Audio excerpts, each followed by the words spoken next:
We just completed reading the first book of the Torah, Sefer Breshit, the book of Genesis. I make no secret about my love for Genesis. I made a movie about it. I've read it and taught it and thought about it more than any other single book in my life. Genesis begins with the vastness, with the possibility of creation. Breshit bara Elohim et hashamayim ve'et haaretz. In the beginning, God created the heavens and the earth. That is a strong message of promise, of possibility, of power. That's a God beyond the world, a creator God, a God who moves the world forward according to the divine will. Along the timeline, we meet Adam and Eve, Cain and Abel, Noah and his sons, Abraham and Sarah, Lot and his family, Hagar and Ishmael, Isaac and Rebekah, Jacob and Rachel and Leah and all of their children, Esau, Pharaoh, and finally Joseph and his family.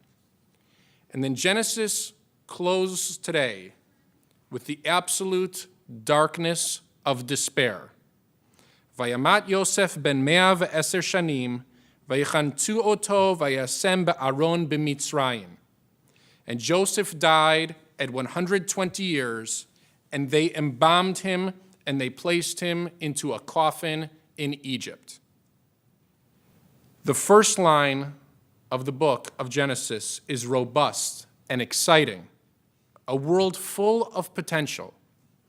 And the last line is dim and depressing, a world closed off in a coffin in the darkest place possible in Egypt. How did we get here? How did the book of Genesis, our shared family album, end with such an image? Simply put, Genesis ends this way because we made choices for it to end this way. We made choices because time and again, brothers in Genesis choose to kill instead of sustain. Brothers choose to betray instead of support. Brothers choose to hate instead of to love.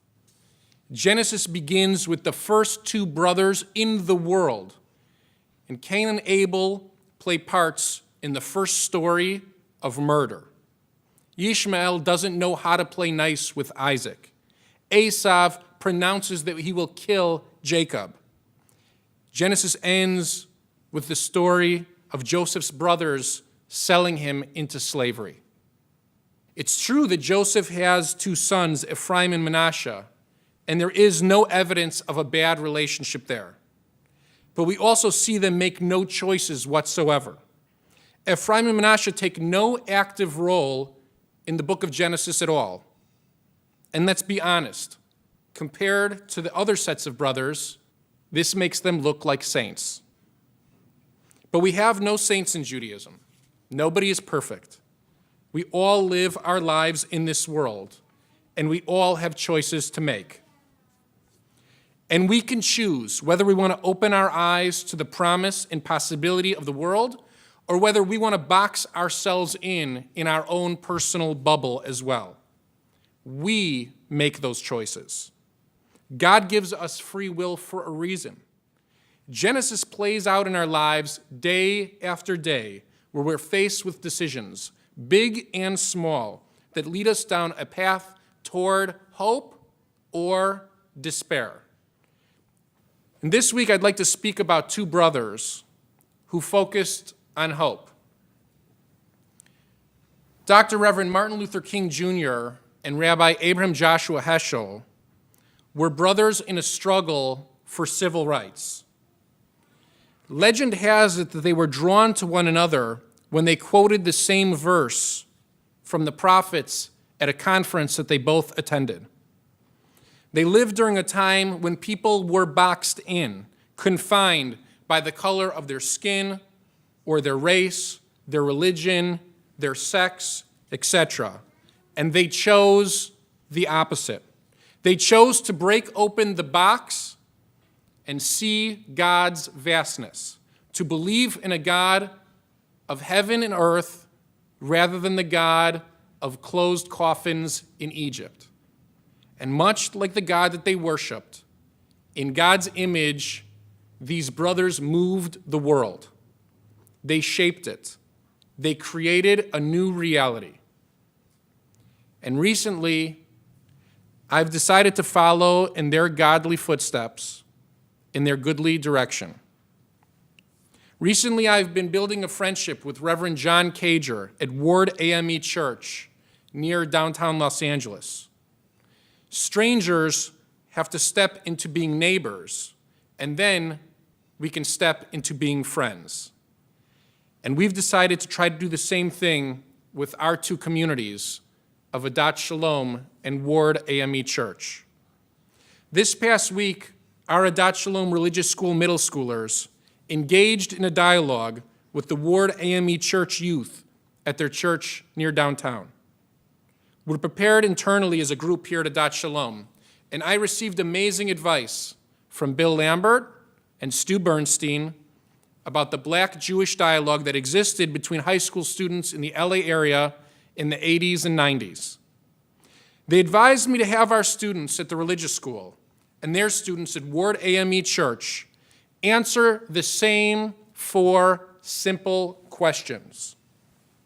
1, what do we think we know about them? 2, what would we like to know about them? 3, what do we think they know about us? 4, what would we like them to know about us? The students and parents from both sides met in the church room last Sunday that looked in many ways like our own Newmark Hall. I asked that the food be vegetarian, and Reverend Cager agreed right away, and the church served an amazing spread of bagels, cream cheese, potato latkes, vegetarian matzo ball soup, and Israeli salad. A buffet of Jewish comfort food. And then the students and all of the parents sat down and the dialogue began. Can you imagine what opened the floodgates and got the children talking to one another? Hanukkah and Christmas. Their students asked us, is Hanukkah like 8 nights of Christmas? To which our students laughed. And our students asked them, who exactly is Santa Claus supposed to be? To which they got excited to explain. All of the kids lit up. They started to talk and to laugh. They explained family tradition, and they laughed about their own family traditions. And at that point, parents jumped in to explain those family traditions. And in the end, the kids pulled all of the chairs around the same 2 tables, and we designed and colored posters, because on Monday morning, we are marching together in Englewood at the Kingdom Day Parade. According to what I've been told by the organizers, Adat Shalom and Ward AME is the only Black-Jewish partnership walking together to honor the memory of Dr. King. One student from Ward AME took her poster and wrote in big pink bubble letters, God is on our side.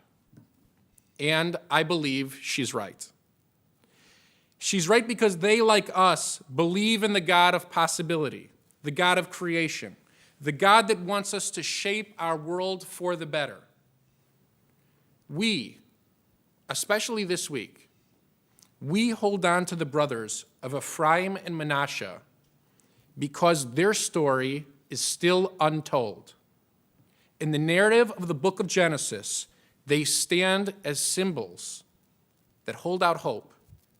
And it's a hope that renews with each generation.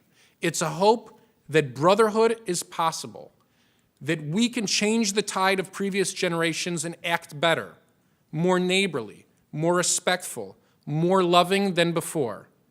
Because when people form bonds, build relationships to make the world better, we move the world toward a greater sense of possibility together.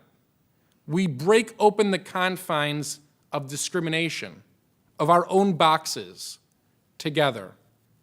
And we make the possibility of the future even brighter for all of our children together. Shabbat Shalom.